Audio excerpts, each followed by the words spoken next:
अच्छा, सो अपने previous session में भी talked about access modifiers, private declare करते हो अपने वेरिएबल्स को। उसके लिए हम एक्सेस मेथड यूज करते हैं, सेटर मेथड यूज करते हैं, गेटर मेथड यूज करते हैं। तो उसकी हम एग्जांपल्स देख लेते हैं। Let's revise what we talked about. We can restrict the access of our data by declaring them as private। ठीक है, this is called encapsulation and information hiding। Detail में हम इसकी डिस्कशन कर चुके हैं। This allows us to provide controlled access to the data using setter and getter methods। Python has three level of access modifiers। Overall उसको four कह सकते हो, but mostly we will be talking about these two levels of access modifiers, public and private। और Python में ये compiler के through restrictive नहीं है, पाइथन में ये इंडिकेटिव है डेवलपर के लिए, प्रोग्रामर के लिए, कि कौन से वेरिएबल्स को उसने कहाँ पर एक्सेस देनी है और किस तरह की, किस लेवल की एक्सेस देनी है। तो वो डिसाइड कर सकता है जो कोड को लिखते हैं। Public attributes and methods are accessible from outside of the class। By default all class members are public। ठीक है, अगर हमने उसको साथ मेंशन नहीं किया हो कि वेरिएबल में ये मेथड पब्लिक है, तो वो बाय डिफॉल्ट पाइथन में पब्लिक ही होते हैं। दूसरे लैंग्वेज में, जावा में, वो पैकेज लेवल एक्सेस उनकी होती है कि वो उस पैकेज के अंदर ही एक्सेसिबल हो। You'll need to explicitly declare the attributes or methods as private or protected to restrict their access। ठीक है, अगर हमने किसी वेरिएबल की एक्सेसिबिलिटी को, उसकी विजिबिलिटी को चेंज करना हो, तो उसको मिनिमाइज करना हो, इसकी विजिबिलिटी को, तो वो हम करेंगे कि हम declare the variable as private और प्रोटेक्टेड। ठीक है, बाय डिफॉल्ट। अदरवाइज अगर हम नहीं करेंगे तो वो बाय डिफॉल्ट पब्लिक ही रहेगा।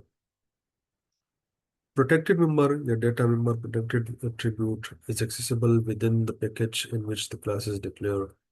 पाइथन में इस तरह, as well as the class itself and its subclasses। ठीक है, क्लास में भी एक्सेसिबल होगा और सब क्लासेस के अंदर भी एक्सेसिबल होगा। The data member is hidden और एनकैप्सुलेटेड फ्रॉम पब्लिक एक्सेस। क्योंकि पब्लिकली एक्सेसिबल नहीं होगा, लेकिन कुछ उसकी एक्सेस होगी क्लास के अंदर, क्लास के बाहर। ठीक है, जो उसकी सब क्लासेस होंगी वहां पर वो एक्सेसिबल होगा। We declare the private variable as protected by leading underscore। ठीक है, लीडिंग अंडरस्कोर हम उसके पहले अंडरस्कोर लगा लेते हैं। किसी वेरिएबल को अगर आपने प्रोटेक्टेड डिक्लेयर करना हो तो उससे पहले आप एक अंडरस्कोर लगा लेते हैं, तो वो वेरिएबल आपका प्रोटेक्टेड हो जाता है। Then the third one is private attribute. ठीक है, और methods can only be accessed within the class in which they are declared। An attribute is declared as private by using two leading underscores। ठीक है, दो हम underscore लगाएंगे, double underscore हम लगाएंगे किसी एट्रीब्यूट से पहले, किसी वेरिएबल नेम से पहले, तो वो वेरिएबल हमारा प्राइवेट बन जाएगा। और जब वो प्राइवेट बन जाता है तो दैट वुड मीन के अब इस वेरिएबल को हम इस क्लास के बाहर एक्सेस नहीं करेंगे या नहीं कर पाएंगे, या हमें नहीं करना चाहिए। तो यूजर को हमने एक्सेस नहीं देनी चाहिए उस क्लास के बाहर उस वेरिएबल के लिए। लेकिन हम कंट्रोल कर सकते हैं उस एक्सेस को, क्योंकि हमें उन वेरिएबल्स की ज़रूरत तो होगी। हमने डिक्लेयर किए हुए क्लास में, तो उनको हमें, उनकी हमें ज़रूरत होगी, तभी हमने उनको डिक्लेयर किया हुआ है। तो अगर हमने एक्सेस देनी हो तो वो हम देते हैं मेथड्स के थ्रू। सेटर्स एंड गेटर्स हम यूज़ करते हैं। सेटर में गेटर मेथड्स आप उसको कहो, सेट गेट मेथड कहो, सेटर्स और गेटर्स आप कहो उसको, एक्सेसर्स एंड म्यूटेटर्स आप कहो उनको। ये मेथड्स हम यूज करते हैं to provide a controlled access to our private data in our class। Setter and getter methods are required to work with private data members। Setters and getters provide a controlled access to the private data members of class। ठीक है, उसके अलावा हमने string method use किया था, str method, जिसको जिसका नाम है डबल अंडरस्कोर के साथ। ठीक है, ये बिल्ट इन है। डबल अंडरस्कोर के साथ ही हम, अंडरस्कोर के साथ ही हम उसको डिक्लेयर करेंगे, यूज करेंगे। डबल अंडरस्कोर हम यूज नहीं करेंगे तो वो हमें वो वाला आउटपुट नहीं देगा जो उसका, उसके साथ एसोसिएटेड है। str method is used is defined in the class to display details of an object with the specified format। ठीक है, हम वो फॉर्मेट उसको बता देते हैं कि हमें इस ऑब्जेक्ट का आउटपुट इस फॉर्मेट में चाहिए, तो वो पूरा फॉर्मेट हम उसको बता देते हैं। और फिर जब हम उस ऑब्जेक्ट को प्रिंट करते हैं तो हमें उसी फॉर्मेट में उसकी डिटेल्स मिल जाती है। So for example we have this class. ठीक है, हमने क्लास डिक्लेयर कर ली। क्लास में हमने ये कंस्ट्रक्टर बना लिया, इनिशियलाइजर बना लिया। As we can we remember के हम अपने इनिशियलाइजर को डिक्लेयर करते हैं by this double underscore space नहीं यहाँ होगा में एडिट। उसका नाम है बिल्ट इन है, तो उसको हम एज इट इज यूज करेंगे। और फिर double underscore first parameter should always be self. ठीक है, फिर हमने कुछ वेरिएबल्स वहाँ पर लगा लिए, नेम एंड पैरामीटर्स लगा लिए। Name age and address, this three parameters भी है। पर्सन है क्लास का नाम, रैंडम पर्सन के लिए हम बना रहे कुछ। फिर हमने इसके इंस्टेंस वेरिएबल्स को प्राइवेट कर दिया। ठीक है, हमने इन वेरिएबल्स को प्राइवेट कर लिया। कैसे प्राइवेट कर लिया? Self dot double underscore name is equal to name. तो ये जो नेम की वैल्यू होगी इनिशियल वैल्यू, जब अगर आप इसको हम पास करेंगे तो वो असाइन हो जाएगी हमारे इस self dot double underscore name में। एज के लिए जो वैल्यू हम पास करेंगे वो असाइन हो जाएगी self dot double underscore age में। एड्रेस की वैल्यू हमने एक डिफॉल्ट वैल्यू इसमें लगा ली, तो अगर हम कोई वैल्यू इसमें स्टोर नहीं पास नहीं करते उसके लिए, एड्रेस के लिए, तो डिफॉल्ट वैल्यू हमारी असाइन हो जाएगी हमारे एड्रेस में। रन कर लेते हैं इसको और फिर देखते हैं कि इसको प्राइवेट करने से हमें क्या फर्क पड़ा। ओके, अगर हम इसको प्राइवेट करते हैं तो हमें क्या फर्क पड़ा जो पहले हम कर रहे थे और इसमें।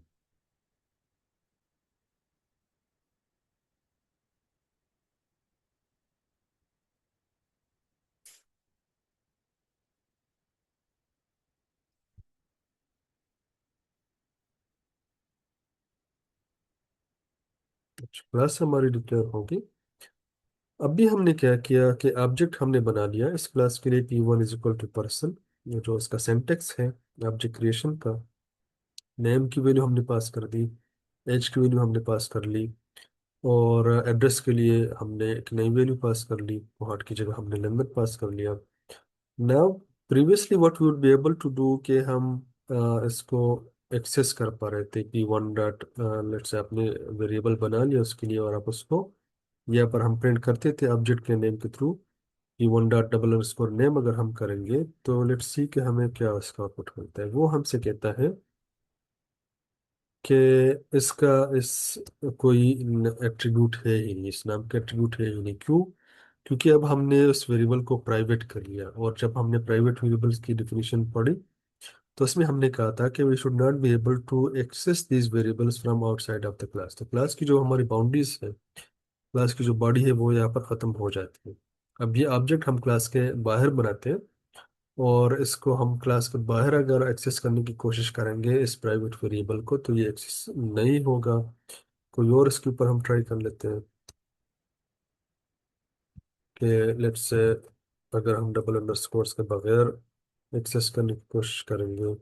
P1 डॉट एज भी हमने प्राइवेट डिक्लेयर किया था उसको, इसको हम प्रिंट कर ले तो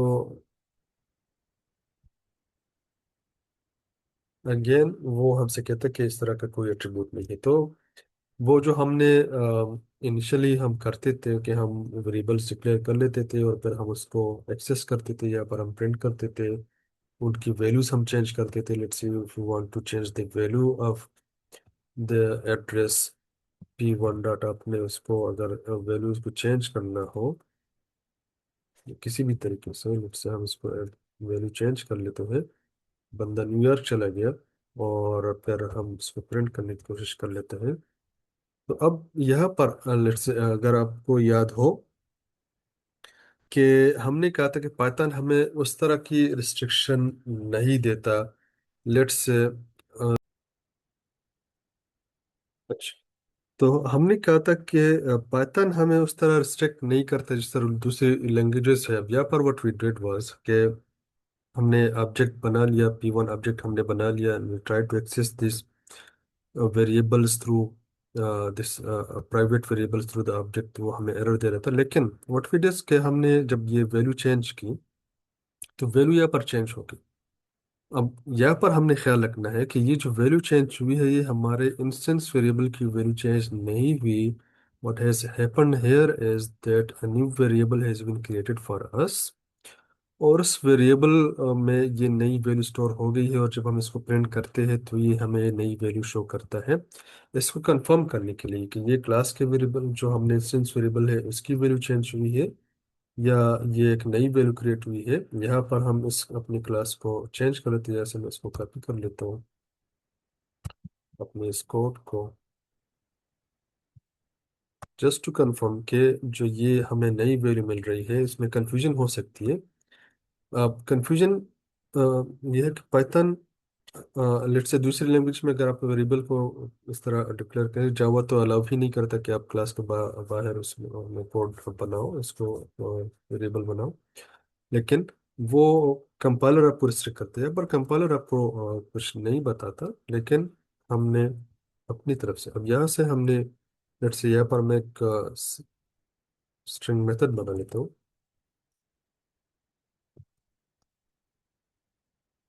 स्ट्रिंग मेथड में बना लेता हूँ, और उस मेथड में ये मेरा बिल्ट इन मेथड होगा सेल्फ। और इस मेथड में जो भी हमारी डिटेल्स है वो हम प्रिंट कर लेते हैं। ठीक है, अब एक ये हमने क्लास दोबारा से बना ली, और इसमें हमने ये मेथड ऐड कर लिया। दोबारा से हम इसका ऑब्जेक्ट बना लेते हैं। इस ऑब्जेक्ट को मैं नाम दे देता हूँ P2। और लेट्स से यही डेटा हमारे पास है। अब ये डिटेल हम प्रिंट कर लेते हैं। और डिटेल जब हम प्रिंट करते हैं तो हमें जो हमने वैल्यूज पास की थी, अब इसलिए वो वैल्यूज हमें आ गई है। जैस्मिथ की वैल्यू स्टोर हो गई नेम में, एज में 34 स्टोर हो गया, और एड्रेस में जो हमने डिफॉल्ट एड्रेस दिया था कोहाट का, वो रिप्लेस हो गया हमारे लंदन से। और इन वैल्यूज को फिर हमने यहाँ पर प्रिंट कर लिए, तो ये हमें वही आउटपुट दे रहे हैं जो हमने इसको पास की थी daily. This is how we expected this. अब हमने जो अभी देखा कि we try to change, let's say P2 dot address को मैं चेंज कर लेता हूँ न्यूयॉर्क, जो हमने चेंज किया था। और जब हम इसको प्रिंट करते हैं तो हमें न्यूयॉर्क प्रिंट करके दे देता है। ठीक है, या इसकी एज को मैं चेंज कर लेता हूँ P2 डॉट एज, और इसमें हम नई वैल्यू स्टोर की और प्रिंट करते हैं जब हम इसको। तो what was the point that I am trying to make, कि ये जो हमारे पास वैल्यू आ रही है पाइथन में, ये थोड़ी सी कंफ्यूजन हो सकती है कि ये एक नया वेरिएबल उसने बना लिया और इसमें उसने ये वैल्यू स्टोर कर दी है, वो हमें यहाँ पर डिस्प्ले हो रही है। कैसे हम इसको कंफर्म कर सकते हैं? इसको हम कंफर्म करते हैं कि फिर से हम इस ऑब्जेक्ट को प्रिंट कर लेते हैं। ठीक है, हम इस ऑब्जेक्ट को प्रिंट कर लेते हैं, और ये हमें वैल्यू देगा जो क्लास के अंदर हमारा जो ऑब्जेक्ट का वेरिएबल है, इंस्टेंस वेरिएबल है, उसकी वैल्यू। तो we should be able to see के ये वैल्यूज चेंज नहीं है। ठीक है, ये वैल्यूज यहाँ पर एज की वैल्यू हमारे पास वही 34 है जो हमने यहाँ पर दी थी। एड्रेस वही लंदन है जो हमने यहाँ पर दिया था। ये जो हमने चेंजेस करने की कोशिश की, तो बाहर उसने एक नया वेरिएबल बना लिया, उसमें उसने नई वैल्यू स्टोर कर दी। जब हम प्रिंट करते हैं तो हमें नई वैल्यूज मिलती है, लेकिन जब इंस्टेंस वेरिएबल की वैल्यू आप उसको प्रिंट करते हो तो वो आपकी वही सेम रहती है। तो ये हमें यहाँ पर ख्याल रखना है। अब हम एक्सेस कैसे करेंगे गेटर्स और सेटर्स के थ्रू, उसकी तरफ हम वापस आ जाते हैं। हर एक वेरिएबल के लिए हम एक गेट मेथड बनाएंगे या गेटर मेथड बनाएंगे, using the getter methods to indirectly access the private attributes. ठीक है, A separate getter method is defined for each attribute। हर एक ऑब्जेक्ट के लिए हम अलग getter method बनाएंगे। दो ऑब्जेक्ट्स, हर एक इंस्टेंस वेरिएबल के लिए, हम अलग getter method बनाएंगे। दो वेरिएबल्स को हम एक साथ एक्सेस नहीं करेंगे। अक्सर लोग कहते हैं कि हम एक ही मेथड बना लिया तो इसमें हम एक्सेस करते हैं, फ्लेक्सिबिलिटी प्रोवाइड करने के लिए कि may be if you want कि कोई यूजर हो आपका, वो एक टाइम के ऊपर एक ही वेरिएबल की वैल्यू को एक्सेस करना चाहता है, उसको एक ही वैल्यू को चेंज करना चाहते हैं, तो उसके लिए वो फ्लेक्सिबिलिटी रखने के लिए हम अपने हर एक इंस्टेंस वेरिएबल के लिए अलग गेटर मेथड और अलग सेटर मेथड बनाएंगे। ठीक है, तो ये बात हमने याद रखनी है कि हम हर एक इंस्टेंस वेरिएबल के लिए अलग गेटर मेथड और अलग अलग सेटर मेथड बनाएंगे। थोड़े से मेथड्स हमारे ज़्यादा हो जाते हैं, लेकिन वो हमें फ्लेक्सिबिलिटी दे देता है हमारे क्लास को यूज करने में। अच्छा, तो अभी फिर वही हमारे पास एग्जांपल है पर्सन की।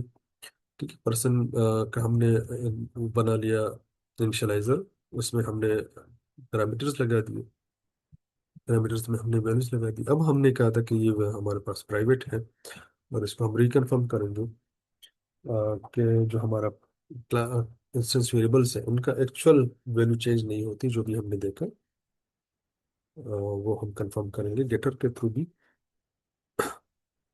तो नेम के लिए हमने गेटर बना दिया। ठीक है, सेल्फ डॉट नेम, वहां से हम रिटर्न करेंगे सेल्फ डॉट अंडरस्कोर नेम, ये हमने सेम रखना है। एज के लिए हर एक इंस्टेंस वेरिएबल के लिए हमने अलग अलग गेटर मेथड बना लेना है। ठीक है, जितने भी हमारे इंस्टेंस वेरिएबल्स हैं, आइडियली अगर हमें उनकी वैल्यूज चाहिए क्लास के बाहर, तो वो हमने गेटर मेथड उसमें बना ली। तीन हमारे पास इंस्टेंस वेरिएबल्स थे, तो तीनों के लिए हमने गेटर मेथड्स बना लिए। Now we should be able to access these variables, these values through these get methods. ठीक है, हम गेट इसको रन कर लिए, तो ये लेट से रन कर लिए, तो ये हमारे पास इनकी वैल्यूज आ गई। आपने ऑब्जेक्ट बना लिया, ऑब्जेक्ट के थ्रू आपने उसको नेम, नेम आपने एक्सेस करनी हो तो p1 dot get name, age आपने एक्सेस करनी हो तो p1 dot get age, address आपने एक्सेस करना था तो p1 डॉट गेट एड्रेस। आपने हर एक इंडिविजुअल वैल्यू को आपने एक्सेस कर ली।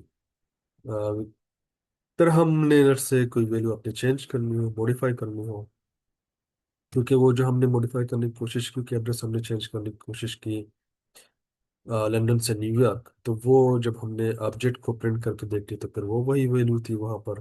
डायरेक्ट हमने उसने अलाउ नहीं किया चेंज करना, तो हम देखते हैं कि let's say setter methods are use to modify और सेट द एट्रीब्यूट वैल्यूज। ठीक है, रीसेट आप करते हो, आपने इनिशियल वैल्यू दी थी कंस्ट्रक्टर में, उसको आपने चेंज करना हो, मॉडिफाई करना आपने, तो उसके लिए हम सेटल मेथड यूज कर लेते हैं। Using the getter methods to indirectly, sorry, और गेटर मेथड्स को हमने एक्सेस करने के लिए यूज किया। गेटर मेथड्स हर एक के लिए, सेटर मेथड्स हर एक के लिए हम अलग बनाएंगे। ठीक है, तो यहाँ पर हम सेटर पे देख लेते हैं, setter method to reset the name attribute. ठीक है, नेम की वैल्यू हमने चेंज करनी है।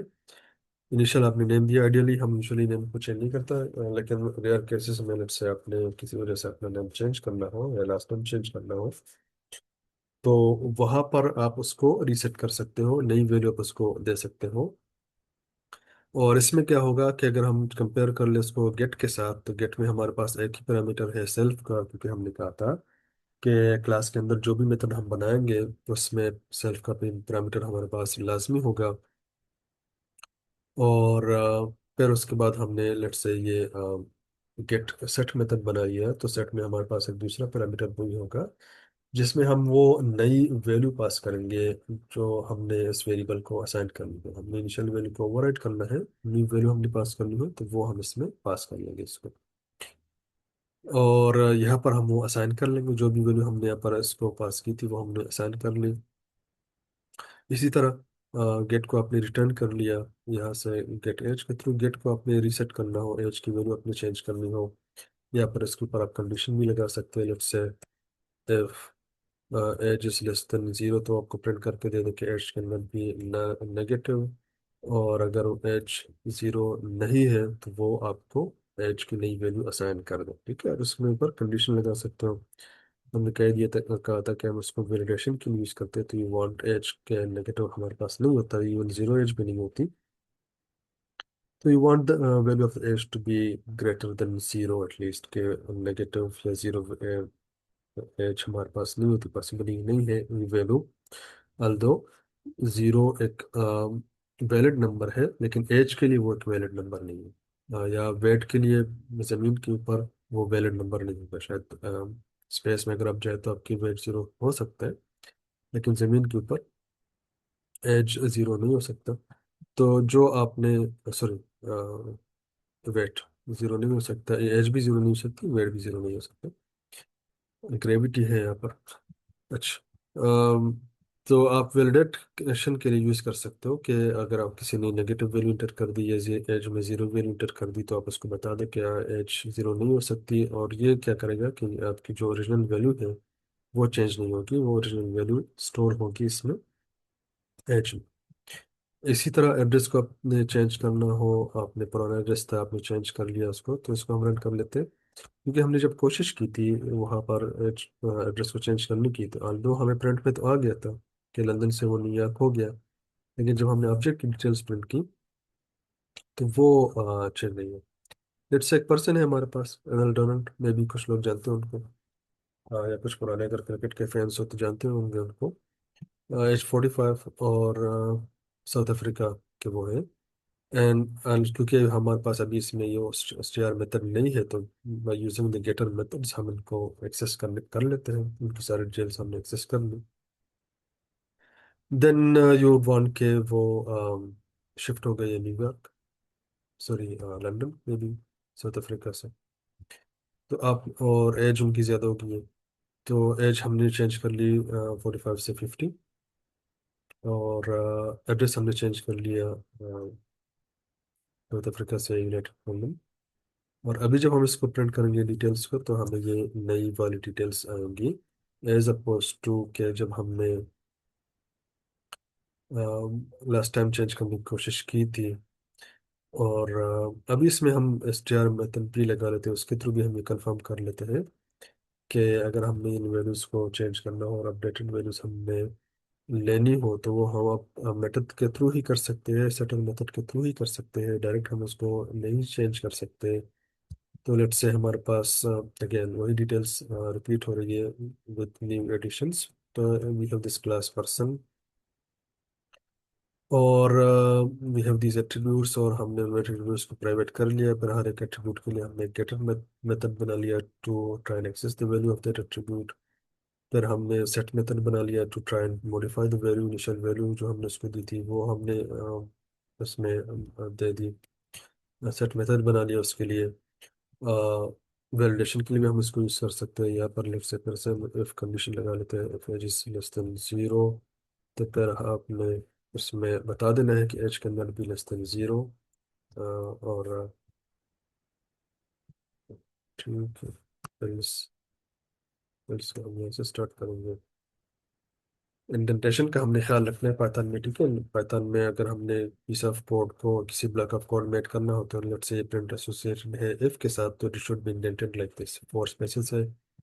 अम, या ये ये वैल्यू एल्स के बाद ही असाइन हो एज में, तो इसको हमने इंडेंट करके लगाना, तो फिर this becomes part of this else statement, ठीक है। ये इफ स्टेटमेंट का पार्ट है, तो हमने इंडेंट करके इफ से आगे लगा लिया इसको, ठीक है। फोर स्पेसेस है, 1 2 3 4। इस तरह if statement is a part of this settle method, तो 1 2 3 4 ये इंडेंट करके हमने लगाना है। एल्स भी part of this settle method है। तो हमने एक 1 2 3 4 ये हमने इसके इंडेंट करके लगाना है। फिर हमने लेट से निकलना हो डेफ सेटल मेथड से बाहर, ये वाला जो गेटर मेथड है वो इसके बाहर है, तो वो हमने लेट से इस लेवल के ऊपर लगा लिया, क्लास के अंदर है लेकिन सेटल मेथड के बाहर है। एड्रेस के लिए भी इसी तरह कर लिया। फिर हमने सेटर मेथड लगा लिया, सॉरी स्ट्रिंग स्ट्रिंग मेथड लगा लिया, जो हमें रिटर्न करेगा इस ऑब्जेक्ट की डिटेल्स को स्ट्रिंग के फॉर्मेट में। वसीम अकरम है, उनका हमने डेटा देंगे इसमें। तो इसको हम प्रिंट कर लेते हैं, और let's try and print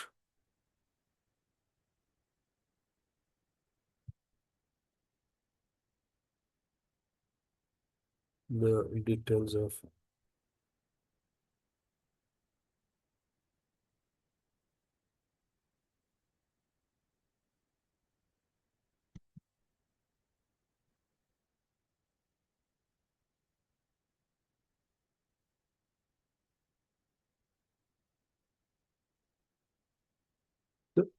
तो स्टेयर मेथड हमने लगा लिया, और अभी हमें ऑब्जेक्ट की पूरी डिटेल्स यहाँ से प्रिंट होके आ गई। If you want to let's say modify, इस तरह हम पहले कर रहे थे कि B3 डॉट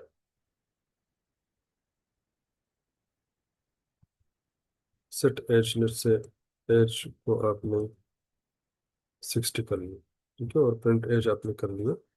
लेकिन अगर आपने इसको चेक करना हो कि प्रिंट अब ये वाली जो प्रिंट कर लेते हैं, P3 में कर लेते हैं इसको, तो ये हमें नई वैल्यू देगा। और लेट्स ट्राई एंड चेक कि जो हमारी ऑब्जेक्ट के अंदर इंस्टेंस वेरिएबल की वैल्यू है, वो हम गेट एज के थ्रू चेक कर लेते हैं। ठीक है, तो वहाँ पर हमारी पुरानी वैल्यू स्टोर है। ठीक है, तो प्राइवेट है तो हम डायरेक्टली इसको चेंज नहीं कर सकते। पाइथन क्या कर लेता है कि वो नया वेरिएबल इसने बना लिया या और बाहर ही, लेकिन जब हमने क्लास के अंदर जो वेरिएबल था उसकी वैल्यू चेंज की, देख चेक की, तो वो वही पुरानी वैल्यू हमारी वहाँ पर स्टोर है। तो वी कैन कंफर्म अगेन कि जो हमारा प्राइवेट वेरिएबल है उसको अब हम डायरेक्ट उसकी वैल्यू चेंज नहीं कर सकते, उसमें वही पुरानी वाली स्टोर होगी वैल्यू। अच्छा, इसके अलावा हमने तो उसके ऊपर आप प्रैक्टिस कर ले। लैब भी साथ साथ अपलोड होती है, वो भी अपने प्रैक्टिस प्रैक्टिस करने हैं। लैब्स के लिए हम अलग सेशंस रखेंगे, इंटरेक्टिव सेशंस होंगी। आप ग्रुप्स बना सकते हैं, 5 लोगों की, 10 लोगों की, जिनके साथ आप कंफर्टेबल हो। लेकिन मिनिमम उसमें अगर 5 हो, ताकि हम ग्रुप्स बना ले। और आप लैब्स जो भी आप टास्क कंप्लीट करें तो उनको हम डिस्कस कर सके, आप कि उसके ऊपर उसको कोई गाइडेंस चाहिए तो वो मैं आपको बता सकूँ। और दूसरी बात ये थी कि आपकी जो अटेंडेंस काउंट होती है, वो ये जो लिंक अपलोड होती है आपकी KCMS के ऊपर, तो वहाँ पर आपकी अटेंडेंस काउंट होगी। तो you need to click on the link और ओपन द वीडियो, तो आपकी अटेंडेंस ऑटोमेटिकली लग जाती है। अगर आपने डाउनलोड कर देना है, कोड फाइल्स भी मैं शेयर कर लूँगा। कोड फाइल्स वो पियाजा के ऊपर शेयर होंगे, क्योंकि KCMS के ऊपर फाइल फॉर्मेट सपोर्टेड नहीं है। But still you need to make sure कि प्रैक्टिस आपकी रहे, और वो प्रैक्टिस अगर डिस्कस करने के लिए हम अलग से सेशंस अरेंज करेंगे हर एक क्लास के लिए। हर एक आप उसमें ग्रुप्स आइडियली बना सकते हैं तो आप बना लें, क्योंकि 40-50 students at a time attend करना उनको शायद आसान नहीं होगा। अच्छा, जो हमारी लास्ट में हमने डिस्कस किया प्रीवियस सेशन में क्लास वेरिएबल्स और क्लास मेथड्स का, कि there might be some variables for which we do not want के उनकी वी वांट के उनकी वैल्यूज हमारे सारे वेरिएबल्स के लिए सेम रहे। ठीक है, हमारे सारे ऑब्जेक्ट्स के लिए सेम रहे, क्योंकि हमने कहा था कि जो हमारे इंस्टेंस वेरिएबल्स है इनकी वैल्यूज हमारे हर एक ऑब्जेक्ट के लिए चेंज होती है, लेकिन जो हमारे क्लास वेरिएबल्स और क्लास मेथड्स होंगे तो इनकी वैल्यूज हमारे लिए, हमारे ऑब्जेक्ट्स के लिए सेम रहती है। हम्म, अच्छा, इसकी एक एग्जांपल ले लेते हैं। लेट मी राइट, अगर थोड़ी सी डिटेल हमने लिखनी है, दो हमने डिस्कस कर दी थी details. The value of class variable remains the same for all the objects of the class। ठीक, इसकी जितनी भी ऑब्जेक्ट्स होंगी उसके लिए उसकी वैल्यू सेम रहेगी। And then we use class methods can be use to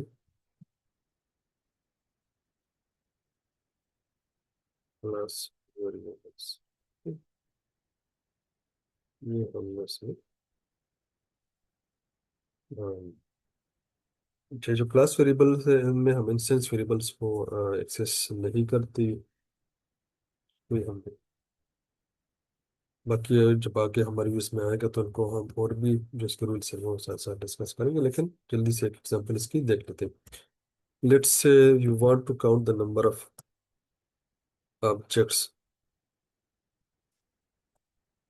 created for a class. ठीक है, और इसमें हम स्टूडेंट के एग्जांपल देख लेते हैं।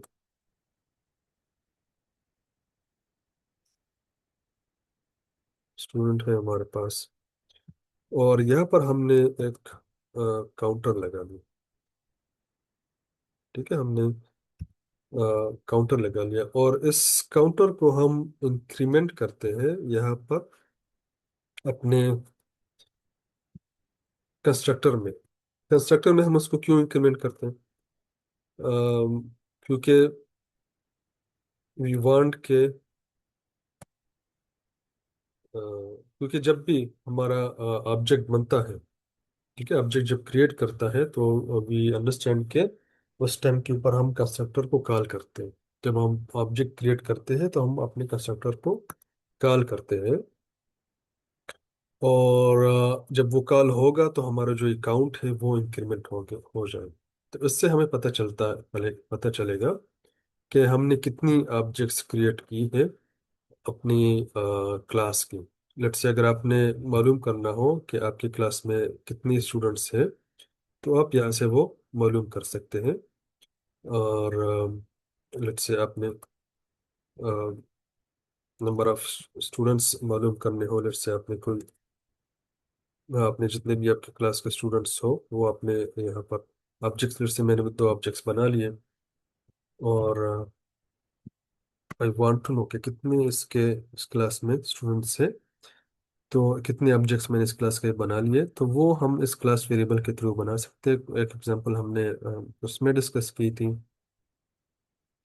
कि आपने लेट्स से कॉमन नेम रखना हो इसका, तो वो भी आप ट्राई कर सकते हो। ये दूसरी एग्जांपल है कि आपने मालूम करने हो कि नंबर ऑफ ऑब्जेक्ट्स आपने कितने क्रिएट किए अपने क्लास के, तो वो आप इसमें मालूम कर सकते हो। लेकिन यहाँ पर आप देख लें कि CLS हम यूज़ करते हैं, CLS हम यूज़ करते हैं और इसको हम क्लास नेम के थ्रू एक्सेस करते हैं। ठीक है, क्लास नेम के थ्रू हम एक्सेस करते हैं। एक और ऑब्जेक्ट बना लेते हैं इसके लिए। ठीक है, इसके लिए हम एक ऑब्जेक्ट बना लेते हैं,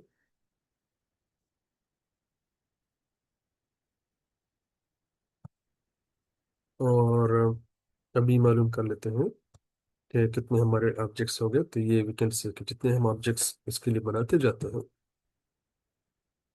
तो वो हमें वो काउंट वो उसकी दे देते हैं। ठीक है, फर्दर आप इसको हम बना लें।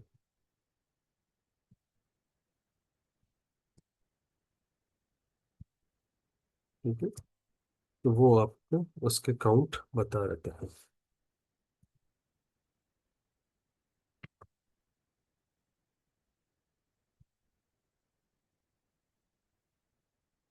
हम एक्सेस कर लेते हैं ऑब्जेक्ट के थ्रू भी। तो